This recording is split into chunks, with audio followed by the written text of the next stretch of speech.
EMLG represents the energy, mass, angular momentum, and gravitational constant respectively.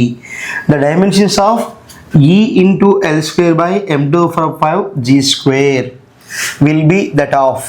So మనకి ఈ energy M, mass L, angular momentum G, gravitational constant ఇచ్చినప్పుడు వాటి యొక్క dimension ఫార్ములాస్ని మనము ఈ ఈక్వేషన్లో substitute చేస్తే వచ్చేటువంటి డైమెన్షన్ ఫార్ములా అనేది దేనికి సంబంధించి ఉంటుంది?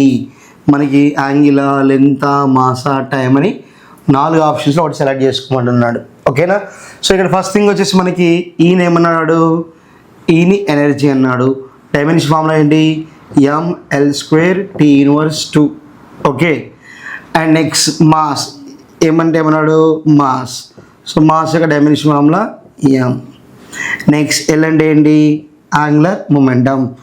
MVR formula MLT inverse 1. M అంటే mass, VLT inverse 1 velocity, and this is L. So కాబట్టి ఏంటి? ML² T inverse 1. So this is the dimension formula of angular momentum. And G gravitation constant M inverse 1 L³ T inverse 2. Okay. So ఈ dimension formulas మనము దీంట్లో substitute చేయాలి. దేంట్లో చూద్దాం ఒకసారి. EL² by m to the power of 5 and G square. ML² T inverse 2. And now L². So what is L angular momentum? ML² T inverse 1. ML² T inverse 1 whole square by m to the power of 5 and G whole square. M inverse 1 L³ T inverse 2 whole square. So మనం ఏం రాసుకోవచ్చు? ML² T inverse 2 ఇక్కడ square apply చేయండి. ఏమవుతుంది?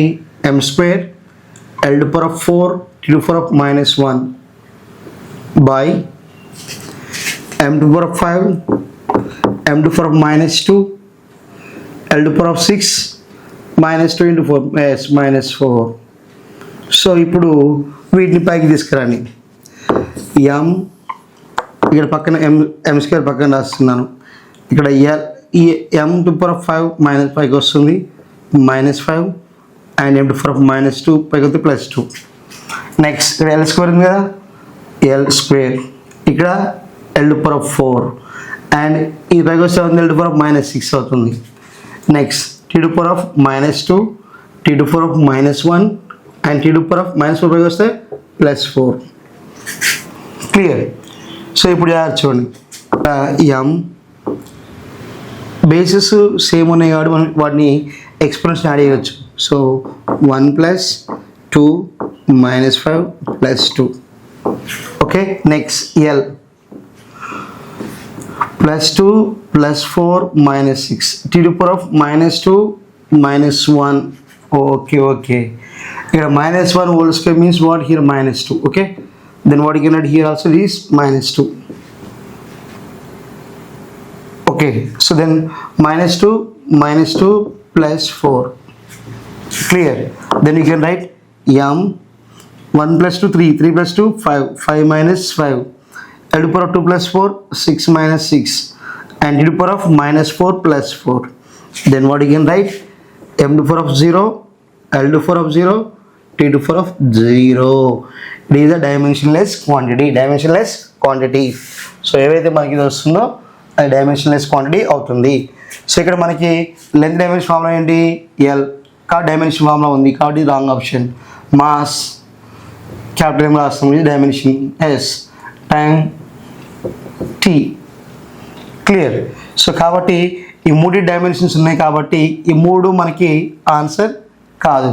ఇదంతా చేయాల్సిన అవసరం లేదు మనకి. యాక్చువల్గా ఇదంతా చేయాల్సిన అవసరం లేదు. ఈ చిన్న లాజిక్ తెలిస్తే చాలు. లెంత్ L అని, మాస్ M అని, టైం D అని తెలిస్తే మనం ఈజీగానే దేనికి? యాంగిల్కే డైమెన్షన్లెస్ క్వాంటిటీ. సో మనకి ఈ ఫార్ములా ఏంటి? Angle is equals to arc by radius. So L by L it is dimensionless quantity. So కాబట్టి ఈ చిన్న లాజిక్ మనకు తెలిస్తే లెంత్కి మాస్కి టైం ఎనర్జీ ఫార్ములా ఉంటుంది, యాంగిల్కి మాత్రమే ఉండదు. కాబట్టి డైరెక్ట్గా మనం ఏ అనే ఆప్షన్ ఆన్సర్ ఇచ్చుకోవచ్చు. ఇదంతా మనం చేయాల్సిన అవసరం ఏమీ లేదు. అటనే సేమ్ మనకి ఐపీఎల్ డైరెక్ట్ క్వశ్చన్ ఏముంటుంది అంటే మీకు షో దట్ EL²/m⁴ ఇది మనకి డైమెన్షన్లెస్ క్వాంటిటీ అని ప్రూవ్ చేయమని క్వశ్చన్ ఉంటుంది, డైరెక్ట్ క్వశ్చన్ ఉంటుంది. ఓకేనా, రైట్.